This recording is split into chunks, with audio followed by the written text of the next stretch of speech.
रूस से corona vaccine को लेकर बड़ी खबर सामने आ रही है। रूस का कहना है कि उन्होंने कोरोना वायरस की वैक्सीन जो तैयार की है वह सफल रही है और इसकी पहली डोज राष्ट्रपति व्लादिमीर पुतिन की बेटी को लगाई गई है। राष्ट्रपति व्लादिमीर पुतिन की बेटी को वैक्सीन का टीका लगाया गया और वो फिलहाल स्वस्थ हैं। पुतिन ने ऐलान किया कि ये दुनिया की पहली सफल वैक्सीन है और रूस के स्वास्थ्य मंत्रालय ने इसे मंजूरी दे दी है।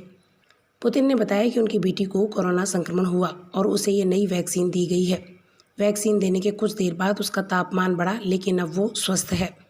रूस के अधिकारियों ने बताया कि इस वैक्सीन की डोज मेडिकल अधिकारियों, अध्यापकों और दूसरे लोग जिन्हें ज़्यादा खतरा हो सकता है उन्हें पहले दी जाएगी। इतना ही नहीं, रूस का दावा है कि रूस की कोरोना वैक्सीन स्पुतनिक वी को 20 से अधिक देशों ने मांगा है। रूसी डायरेक्ट इन्वेस्टमेंट फंड के प्रमुख किरिल का कहना है कि 20 देशों ने वैक्सीन की करोड़ों डोज की मांग की है। किरिल के अनुसार मांग करने वालों में लैटिन अमेरिकी, मध्य पूर्व और कुछ एशियाई देश शामिल हैं। उन्होंने बताया कि कुछ के साथ डील भी हो गई है। उन्होंने ये भी बताया कि तीसरे चरण का ट्रायल यूएई और सऊदी अरब समेत अन्य देशों में होगा। किरिल ने कहा कि रूस अब विदेशी सहयोगियों की मदद से 5 देशों में हर साल वैक्सीन की 50 करोड़ डोज तैयार करेगा। उन्होंने सभी देशों से अपील की कि वे उच्च गुणवत्ता वाली और सुरक्षित वैक्सीन अपने लोगों को लगाकर उनका जीवन बचाने में आगे बढ़ें। इतना ही नहीं, रूस के स्वास्थ्य मंत्री मिखाइल का दावा है कि जिसे टीका लग गया वो 2 साल तक कोरोना से पूरी तरह सुरक्षित रहेगा। वहीं उप प्रधानमंत्री तात्याना का कहना है कि डॉक्टरों को ये वैक्सीन इस महीने लगनी शुरू हो जाएगी।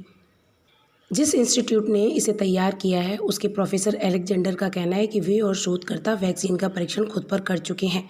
यह पूरी तरीके से सुरक्षित है। रूस के स्वास्थ्य मंत्रालय ने कोरोना की वैक्सीन को सफल करार दे दिया है। इसी के साथ राष्ट्रपति व्लादिमीर पुतिन ने दावा किया है कि रूस में जल्द ही इस वैक्सीन का प्रोडक्शन शुरू किया जाएगा और बड़ी संख्या में वैक्सीन की डोज बनाई जाएंगी। पुतिन के स्वास्थ्य मंत्री मिखाइल ने कहा, रूस की वैक्सीन प्रभावी तरीके से काम करती है और अच्छी इम्यूनिटी पैदा करती है।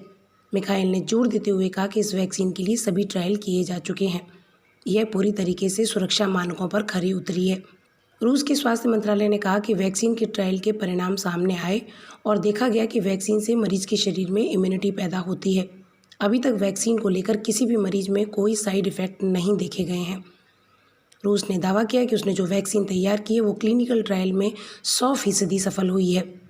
रूसी एजेंसी तास के अनुसार देश के शीर्ष अधिकारियों के नेतृत्व में एक बैठक बुलाई गई, जिसमें व्लादिमीर पुतिन ने कहा कि जहां तक मुझे पता है, दुनिया में पहली बार कोरोना वायरस संक्रमण से बचने के लिए एक वैक्सीन रजिस्टर्ड कर ली गई है। अगर रूस की वैक्सीन को विश्व स्वास्थ्य संगठन की ओर से मंजूरी मिल जाती है तो यह दुनिया भर के लिए एक बड़ी राहत साबित हो सकती है। रूस ने महीने भर पहले ही वैक्सीन बनाने का दावा किया था और कहा था कि 10 से 12 अगस्त के बीच वैक्सीन रजिस्टर हो जाएगी। लेकिन बताते चलें कि रूस की वैक्सीन पर विशेषज्ञ और ब्रिटेन, अमेरिका भरोसा नहीं करते हैं।